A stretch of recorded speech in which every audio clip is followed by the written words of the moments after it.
नमस्कार दर्शकवृन्द, कार्यक्रम बीजटकमा स्वागत छ। म कल्पना सानु भट्टराई। दर्शकवृन्द, हामीले यस कार्यक्रममा समग्र मुलुकको आर्थिक अवस्थाबारे चर्चा गर्ने गर्दछौँ। आज हामीले मुलुकको उद्योग व्यवसायको पाटो लिएका छौँ।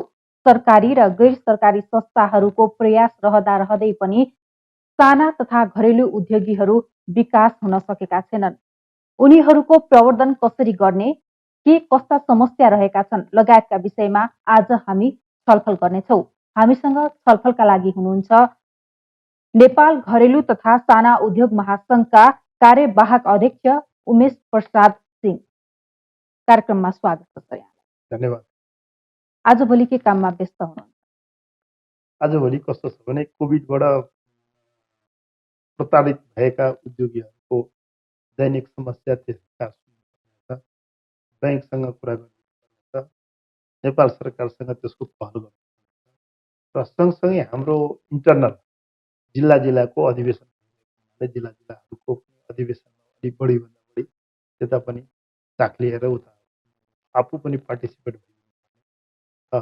यति हुँदाहुँदै पनि मतलब अहिलेको वर्तमान परिस्थितिमा नेपाल सरकारले आउने नीति कार्यक्रम बनाइरहेको छ, बजेटको तर्जुमा गरिरहेको छ। त्यसका लागि पनि बढीभन्दा बढी समय। हजुर, कोभिडको कारणले जुन लकडाउन भयो त्यस समयमा समग्र क्षेत्र नै प्रभावित भयो। उद्योगी व्यवसायको पनि उस्तै नै अवस्था रहेको छ। के कति मात्रामा क्षति भयो र त्यसको क्षतिपूर्तिको लागि जुन राहतको कुरा पनि यहाँले भर्खरै उठाउनु भयो, त्यो प्राप्त भएको छ कि छैन? यो बडा गम्भीर समस्या हो देशको बारेमा। मैले प्रश्न पनि जायज गर्नुपर्छ। सानुजी, यो देशको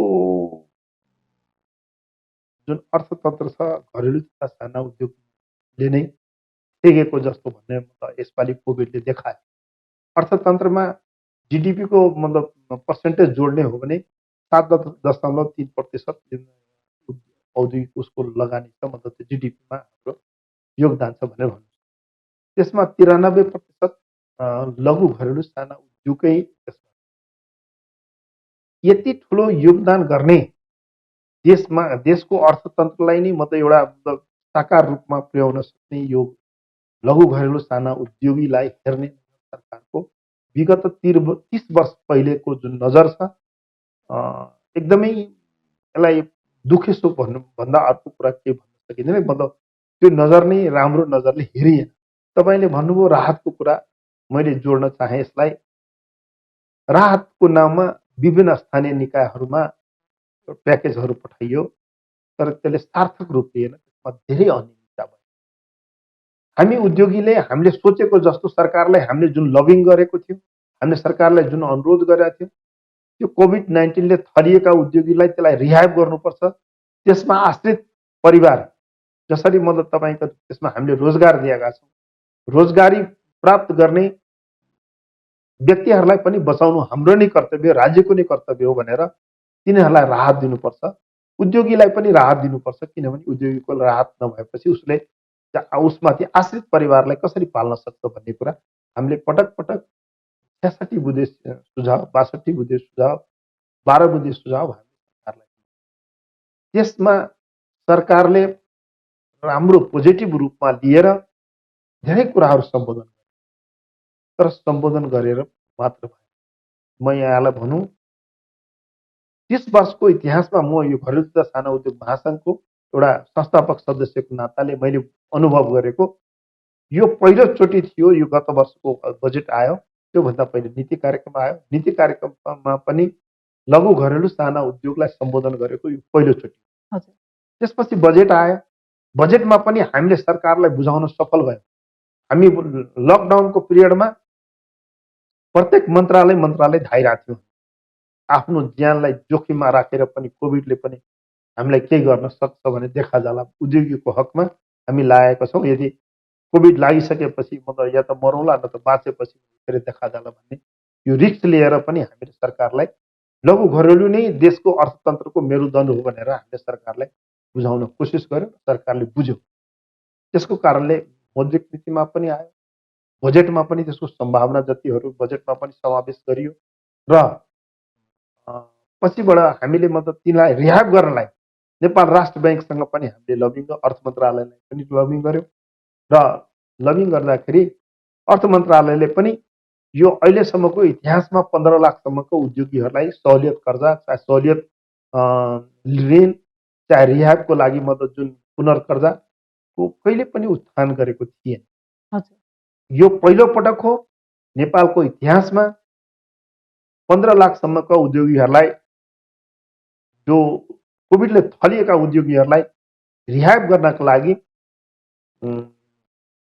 100 करोडको मतलब प्याकेज ल्यायो। हजुर सरकारले गर्न त गर्यो तर अलिक सुस्तताका साथ गर्यो, प्रतिफल प्राप्त भएन। अवस्था कस्तो छ भने तपाईँले एकदम ठिक भन्नुभयो, सरकारले सम्बोधन गर्यो, हाम्रो अनुरोधलाई मान्यो, हामीले बुझाउन सक्यौँ, तर त्यो कार्यान्वयन पक्ष एकदमै फितलो। कार्यान्वयन पक्ष फितलो भएपछि हामीले त्यसबाट लाभ उठाउन सक्यौँ। अब लाभ नउठाइसकेको अवस्था हामीले त्यो सुविधा प्राप्त गर्न सकेनौँ। यो अवस्थालाई हामीले कन्टिन्यू गर्नलाई यसपालि पनि हामी लागिरहेछौँ र हामीले सरकारलाई सुझाव दिएको सुझावहरू कार्यान्वयन नभएको हुनाले यसपालि कडाइका साथ हामी विभिन्न तपाईँ जस्ता मिडियाहरूबाट विभिन्न फरमहरूबाट हामीले सरकारलाई दबाब दिने काम गरिरहेका छौँ र हामीले व्यक्तिगत रूपमा सरकारका मन्त्रालय मन्त्री परिषदसम्म पुर्याउने काम हामीले गर्दैछौँ।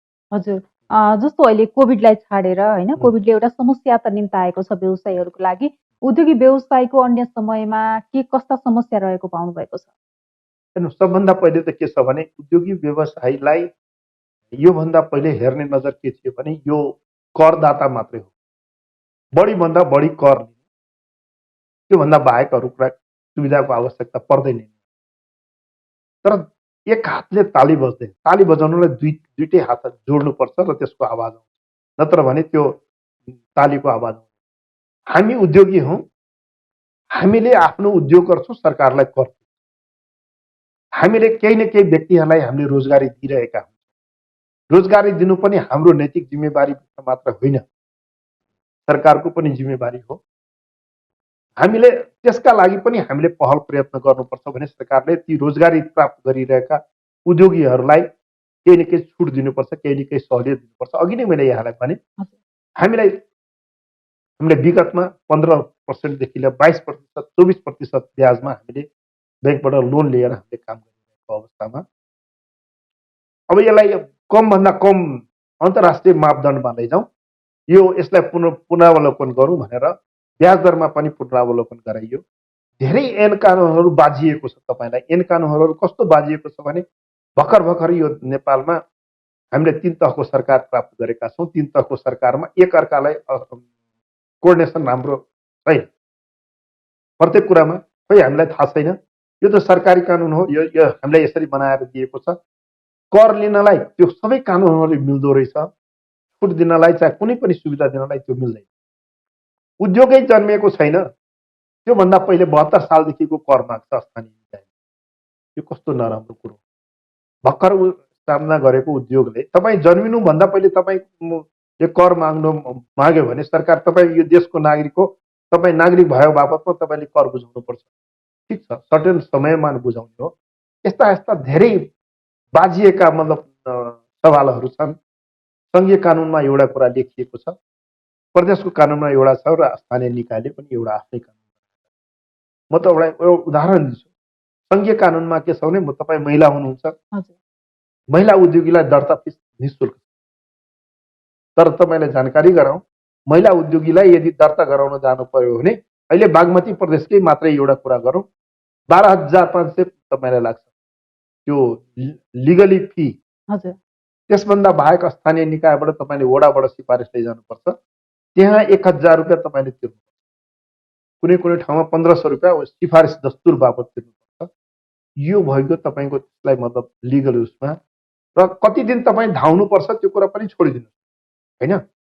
तर तपाईँले खोजे जस्तोको समयमा तपाईँले प्राप्त गर्न सक्नुहुन्छ। त्यो पनि त्यो परिश्रमको मूल्याङ्कन नगरौँ, मात्रै कानुनको कुरा म गर्दैछु। एकातिर निःशुल्क महिला उद्यमीहरूलाई निःशुल्क दर्ता गरिने छ सङ्घीय कानुनमा छ, तर प्रादेशिक कानुनले के भनेको छ भने दर्ता गर्नलाई 20,000सम्मको स्थिर पुँजी भएका या कुल पुँजी भएकालाई 12,500 रुपियाँ लाग्छ। छ। यो आपसमा बाजियो नि। अर्को कुरा तपाईँलाई भनौँ,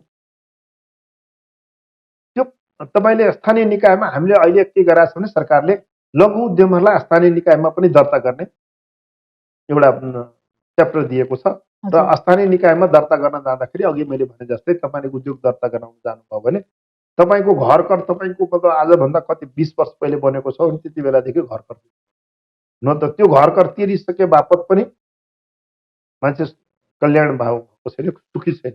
हजुर अहिलेको अवस्थामा ती कुराहरूलाई पनि छोडिदिनुहोस्।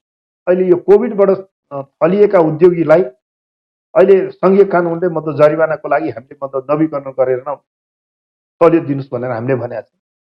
तर नवीकरण गर्दाखेरि 300% जरिवाना मतलब सङ्घीय प्रादेशिक कानुनले लगाएको। हजुर एकातर्फ मतलब सङ्घीय कानुनले भन्छ त्यसलाई सहुलियत गर्नु, देश नै सङ्कटमा छ, सङ्कटग्रस्त अवस्थामा 300% जरिवाना लगाएको छ। यस्तो किसिमको कानुनहरूले अलिकता गाह्रो।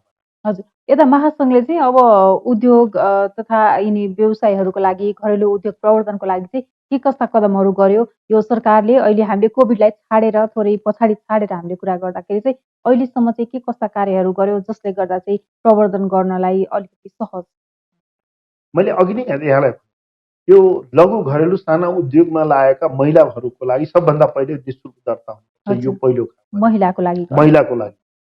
अर्को तपाईँलाई विदेश पलायन भएका व्यक्तिहरू जो नेपालमा आएर केही उद्योग गर्न चाहन्छ त्यस्ता उद्योगीलाई सहुलियत दरमा ब्याज दरमा मतलब तिनीहरूलाई सिड मनी दिनुहोस्, या सिड मनी दिन सक्नुहुन्न भने सहुलियत दरमा तपाईँ ब्याजमा 10 देखि 15 लाख उसको या बिना धितो दिनुहोस्, या धितो राखेर दिनुहुन्छ भने त्यसका लागि मतलब 2% ब्याज दरमा तपाईँले ब्याजमा लोन लगाइदिनु। एग्रिकल्चर बेसमा लागेका उद्योगीहरूलाई 2 करोडसम्मको लोन दिँदाखेरि कमसेकम यो हाम्रो तपाईँ अलिकति यसलाई फरक परेको उसमा प्रसङ्गमा लैजान चाहन्छु।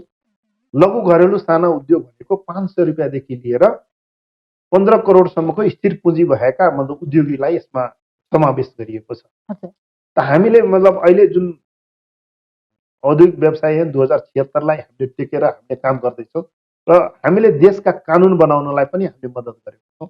औद्योगिक व्यवसाय ऐन बनाउनलाई हामीले विगतका वर्षहरूमा नेपाल सरकारकै लाइन एजेन्सीका सबै मिनिस्ट्रीलाई हामीले बुटबलमा बोलाएर 4 दिनको भेला गर्यौँ।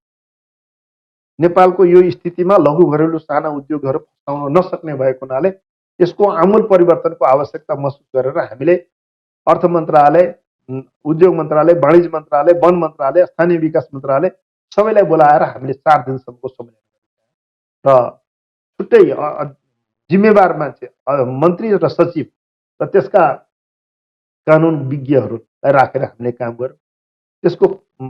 त्यस प्रयासबाट केही ऐन पनि सुधार भएर आए र अहिले लघु हिजोको अवस्थामा तपाईँले महसुस गर्नुभएको होला, हिजोको अवस्थामा अहिले देशमा जुन दर्ता भएका उद्योगहरू र विगतमा भएका दर्ताहरूको मतलब आमूल परिवर्तन भएको महसुस गर्छु। यो पनि महासङ्घकै यो एउटा मतलब एउटा सकारात्मक कदमको रूपमा लिन सक्छ। हामीले उद्योगी व्यवसायलाई उसको उद्योगको प्रवर्धन गर्नका लागि नेपाल सरकारसँग पहल प्रयत्न गर्छौँ, एउटा पुलको काम गर्छौँ र उसलाई मतलब उसको उत्पादित गरेको वस्तुलाई अन्तर्राष्ट्रिय बजारमा कसरी राष्ट्रिय बजारदेखि अन्तर्राष्ट्रिय बजारसम्म पुर्याउने काम गर्छौँ। यी लगायतका धेरै कामहरूमा हामी संलग्न। हजुर अहिले यो सम्मेलन तथा राष्ट्रिय र अन्तर्राष्ट्रिय कुरा आइरहँदा चाहिँ जस्तो यो अब घरेलु तथा साना उद्योगमा जति पनि उत्पादित वस्तुहरू रहेका छन् तिनीहरूले चाहिँ स्वदेशी बजार पाउन अलि मुस्किल पनि पर्छ। विदेशलाई पनि अलि लक्षित गरिएको हुन्छ, जुन मौलिकता देखाउने खालका कुराहरू हुन्छन्। यो चाहिँ स्वदेशमा किन त्यो वस्तुहरू परिचालन हुन सक्दैनन्?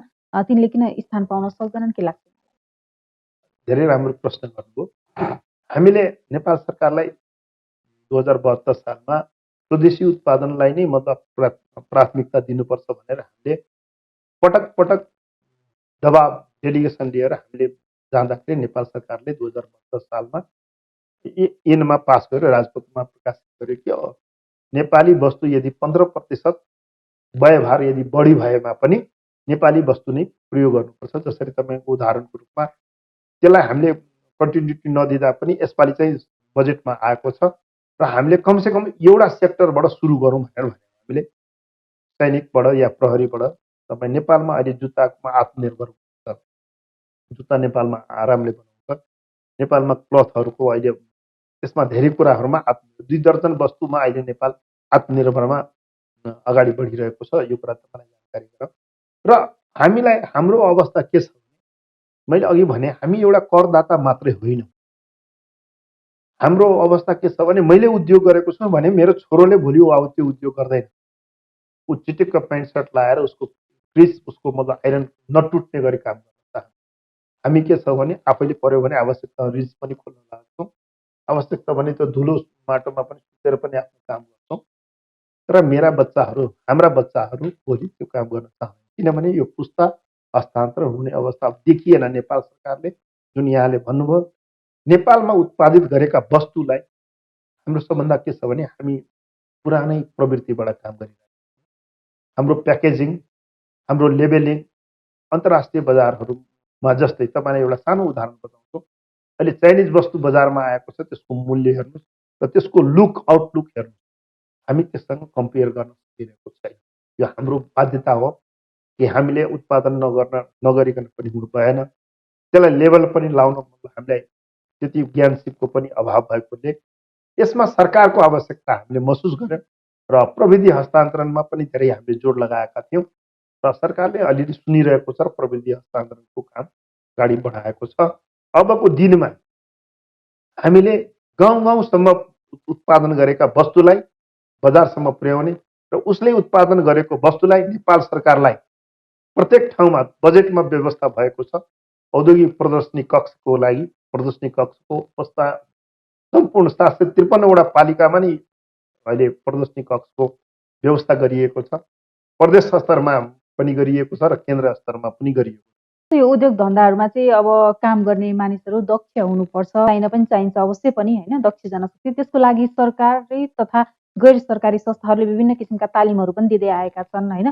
त्यो चाहिँ कतिको प्रभावशाली भएको पाउनुभएको छ यहाँले होइन, यसबारे पनि बताइदिनुहोस्। मैले एउटा यहाँले सोधिराखेको प्रश्नको जवाब म यहाँ कुन हिसाबले दिन्छु भने धेरै पहिले अनौपचारिक शिक्षा थियो शिक्षा मन्त्रालयमा। अनौपचारिक शिक्षा देशभरि चलाइयो।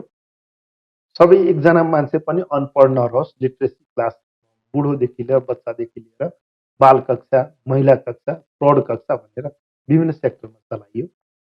तर त्यसको परिणाम उनीहरूले के भने 110% लाभान्वित भयो भनेर तपाईँलाई जानकारी गराउँ। अहिले पनि ब्याङ्कमा जानुहुन्छ भने मान्छे ल्याप्चे छाप्छ। अहिले पनि धेरै ल्याप्चे छाप लाउने यो सरकारको जुन व्यय भयो त्यो खेर गयो जस्तो त्यसबाट देखियो। त्यस्तै किसिमको अहिले सिटिबिटीले तालिम दिइरहेको छ। सरकारका विभिन्न निकायहरूले तालिम दिइरहेको छ। तपाईँले खोज्नुहोस् मान्छे भेट्दैन। त्यो तालिमको लागि मात्रै तालिम हुन्छ, त्यो प्रमाणपत्र लिन्छ, केही भत्ता सत्ता लिन्छ र त्यो मान्छे भोलि खोज्नु भने एउटा दक्ष जनशक्ति पाउन धेरै गाह्रो। हजुर, यता महासङ्घले चाहिँ के गर्दैछ अब? महासङ्घको पनि केही हुन्छ नि? हामीले त्यसलाई के गरेका छौँ भने सरकारलाई पनि सरकारभन्दा पृथक पनि बसेर हामीले के गर्यौँ भने नेपालमा भएका शैक्षिक बेरोजगार भनेपछि कुटिहाल्छ। हामीले के छ शैक्षिक रोजगार मेला लगायौँ। शैक्षिक रोजगार हाम्रो देशमा हाम्रो जिल्लामा कति रोजगारी पाउन मान्छे इच्छुक छ। हामीले एडभर्टाइज गर्छौँ, धेरै मान्छेले फर्म भर्न सक्दैन। अनि हामीले जिल्लामा मतलब एउटा रोजगार मेला लगायौँ। त्यसबाट आएका जनशक्तिहरू हामीले चुज गर्यौँ। मास्टर डिग्री पढेर बसेको छ तर घरमा बसिरहेछ, कुनै उसको एउटा सम्मानित परिवारको मान्छे पहिले हिजो धेरै ल्यान्ड प्रोपर्टी भएको तर अहिले चाहिँ खस्किसकेको छ, आर्थिक अवस्था जटिल, लाजले अरू ठाउँमा काम गर्न नसक्ने, नोकरी पनि नपाउने त्यस्ता मान्छेलाई हामीले धेरै जिल्लाहरूमा हामीले छनौट गरेर उसले खोजेको जस्तो उद्योगमा हामीले ट्रेनिङ दिलायौँ। 15 दिने 30 दिने 3 महिनासम्म ट्रेनिङ दिलायौँ र ट्रेनिङले एउटा दक्ष जनशक्ति प्राप्त गराउने हामीले मतलब 20,000 मान्छेलाई हामीले कोसिस गर्यौँ। त्यसमा हामी 20,000 मान्छेले हामीले त्यस्तो किसिमको प्राप्त भएन। ट्रेनिङ लियो र अहिले धेरै सस्तो छ तपाईँको अहिले विदेश जानलाई। त्यो पासपोर्ट लगाइदिएपछि मतलब हामीले नि त्यो त कानुन हामीले पनि बनायौँ। हजुर। श्रम मन्त्रालय मतलब निशुल्क पनि पठाइरहेको अवस्थामा हामीले यता ट्रेनिङ गऱ्यौँ, ट्रेनिङ गरायौँ र त्यो विदेश पलायन। हामीले त्यसलाई रोजगारी दिन सकेनौँ। हामीले त्यसलाई रोक्न पनि हामीले फोर्स गर्न सक्दैनौँ। यी कुराहरूले गर्दाखेरि हामीलाई उद्योगमा चाहिने दक्ष जनशक्ति अहिले पनि अभाव छ। हामीले अन द जब ट्रेनिङ भनेर हामीले दिएको थियौँ, त्यसको लागि बजेट पनि विनियोजन भयो, तर दुर्भाग्यवश त्यो पनि कार्यान्वयन पक्ष अहिले भएको छैन। हामीसँग एमयु पनि गरेको छ, हामीले सिटिबिटीसँग पनि दक्ष जनशक्तिका लागि हामीले एमयु गरेको छौँ र यो कोभिडको कारणले हामीले मतलब जुन ट्रेनिङहरू गर्नुपर्ने अन द जब ट्रेनिङ उद्योग मन्त्रालयको उसमा हामीले गर्नुपर्ने त्यो कुरा सञ्चालन भएन। हजुर। यता विभिन्न समयमा चाहिँ मेला पनि हुने गर्दछ होइन? यो महासङ्घले मेला पनि गर्दै आएको छ। यसबाट चाहिँ कस्तो किसिमको प्रतिफल प्राप्त भएको पाउनुभयो? यो मेलाको लागि चाहिँ विभिन्न जिल्लाबाट उत्पादित वस्तुहरू लिएर स्टलमा राखेको पनि देखिन्छ होइन? अनि अरू समयमा चाहिँ स्वदेशी बजार अघि नै पनि हामीले कुरा गऱ्यौँ, स्वदेशी बजारमा ती वस्तुहरू पाउन अलिकति मुस्किल पनि हुन्छ। जसले गर्दा उद्योगी व्यवसायीहरूलाई चाहिँ कतिको फाइदा पुगेको छ? मैले यहाँलाई अघि मैले जोडिरहेको थिएँ, हामीले अन्तर्राष्ट्रिय मेलाहरू गरेका छौँ। राष्ट्रिय स्तरका, जिल्ला स्तरका, प्रदेश स्तरका मेलाहरू। यो मेला गर्नुको उद्देश्य के छ भने, यो प्रदर्शनी गर्नुको उद्देश्य के छ भने, हामीलाई एकअर्कालाई थाहा छैन हामीसँग के उत्पादित गरेको छ, हामीलाई उद्योगीहरूले के उत्पादन गरेको छ, यो खादा लाउने यो कहाँ उत्पादन भएको, हामी आकर्षण हेर्छौँ। हामी डिपार्टमेन्टल स्टोरमा जान्छौँ, अहिले ठुला ठुला उद्योग मलहरूमा जान्छौँ, त्यहाँ हामी के गर्छौँ भने आफ्नो किन्ने काम गर्छौँ। तर हामीलाई के थाहा छ भने यो बागबजारको यो कुनै ठाउँमा यो उत्पादन भइरहेको छ हामीलाई थाहा छैन।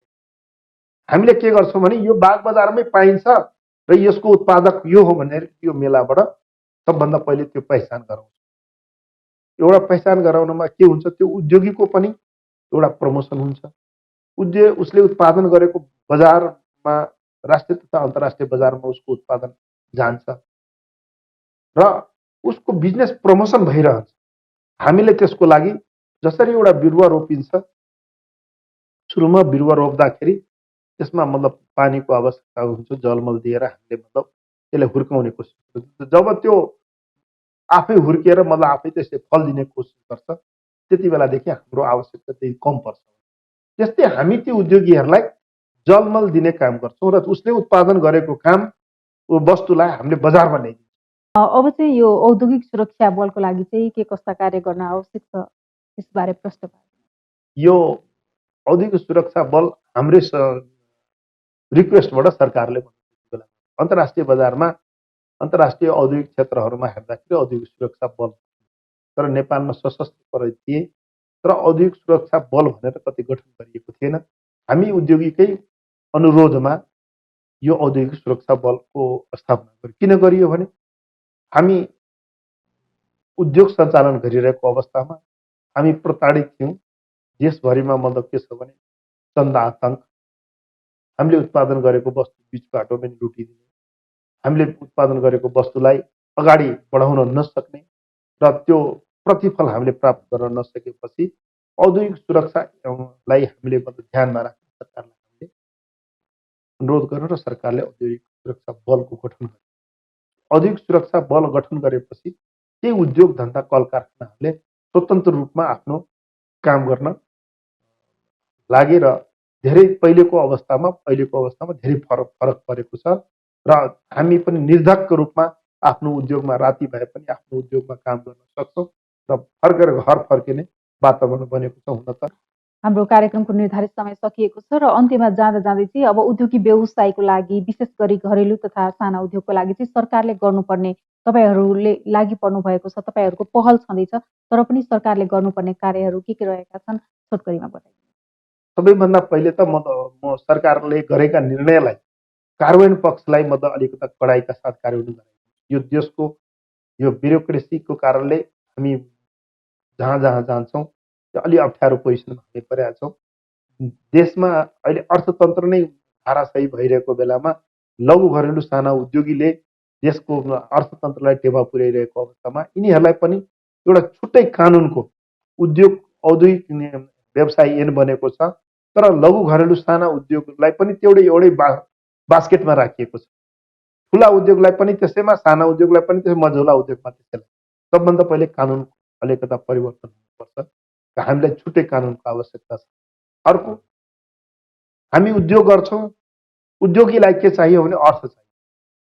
यो अर्थ हिजोसम्मको त्यो ब्याज दरमा हामीले लिइरहेको अवस्था अब चाहिँ छैन। विश्व बजारमा को जुन कम्पिटिसनमा हामीले जानुपर्ने भएको हुनाले अहिलेको जो ब्याज दरमा त्यसलाई पुनरावलोकन गरिकन सहुलियत दरमा एकदमै 2 देखि 5% भित्रमा हामीले सके सरकारले सिड मनीको रूपमा प्रत्येक उद्योगीहरूलाई 20 देखि 50 लाख रुपियाँसम्म मिनिमम अनुदानको रूपमा दियोस्, या हामीलाई दिन, सबै उद्योगीलाई दिन सकेन, सरकारको आर्थिक अवस्था ठिक छैन, महिला उद्योगीलाई नै एकचोटि फोकस गरेर 1 लाख महिला उद्योगीलाई हामीले 20 देखि 50 लाख रुपियाँसम्म दिन्छौँ, एउटा एवार्ड गरेर हामी त्यो छनौट प्रक्रियामा हामी सहयोग गर्छौँ। त्यस्ता उद्योगीलाई प्रोत्साहन गरोस्। हामी अहिले कोभिडबाट प्रताडित भएको हुनाले कमसेकम 1 वर्षको हामीलाई कर छुट हुनुपर्छ। हामीले ब्याङ्कबाट लिएको ब्याज त्यो छुट हुनुपर्छ। हामीले अब रिहाबको लागि जुन हामीले खोजिरहेको छौँ, रिहाबको लागि हामीलाई अझ थपभन्दा थप हामीले सरकारले अनुदान दियोस्, दोस्रो प्याकेजको घोषणा गरोस् र सबभन्दा पहिले हाम्रो टिएमसिसीको त्यति बेला अध्यक्ष नै हुनुहुन्छ, सहयोग नै हुन्थ्यो, ईश्वर पौडेल उप प्रधानमन्त्री हुनुहुन्थ्यो, रक्षा मन्त्री हुनुहुन्थ्यो। उहाँले पास गरेका त्यो 14 वडामा 14 वडालाई लागू गराइदियोस्। हामीलाई उद्योगीलाई नै हामीलाई फाइदा हुन्छ। हामी उहाँले गरेको निर्णयलाई लागू गराइदियोस्, हामीलाई त्योभन्दा बढी चाहिएन। मौद्रिक नीतिमा घरेलु तथा साना उद्योगीलाई दिएका जुन सम्बोधन गरेको छ त्यसलाई लागू गरोस्। बजेट भाषणमा गरिएको छ त्यसलाई। त्योभन्दा बढी हामी दाता हौँ, भिखारी होइन। हामी भिखारी बन्न चाहँदैनौँ, हामी उद्योगी हौँ, स्वाभिमानी नेपाली हौँ र नेपाली बनेर काम गर्न चाहन्छौँ। हस्, यहाँलाई समयको लागि धन्यवाद। धेरै धेरै धन्यवाद। तपाईँले पनि आफ्नो मार्फत, यस एबिसी टेलिभिजन मार्फत मैले आफूले भोगेका कुरा, हाम्रा उद्योगीले भोगेका कुरा, उद्योगीहरू बिचमा, देशका जनताहरूको बिचमा यो प्रसारण गर्ने र मेरो कुराहरू सुनाइदिनेमा तपाईँले जुन पहल प्रयत्न गर्नुभयो, एबिसी टेलिभिजनलाई धन्यवाद। दर्शकवृन्द, हामीसँग बिस्टकमा हुनुहुन्थ्यो नेपाल घरेलु तथा साना उद्योग महासङ्घका कार्यवाहक अध्यक्ष उमेश प्रसाद सिंह। हामी यस कार्यक्रममा विभिन्न अर्थतन्त्रको क्षेत्रको विषयमा जानकारी दिने गर्दछौँ। हेर्दै रहनुहोला एबिसी टेलिभिजन। नमस्ते।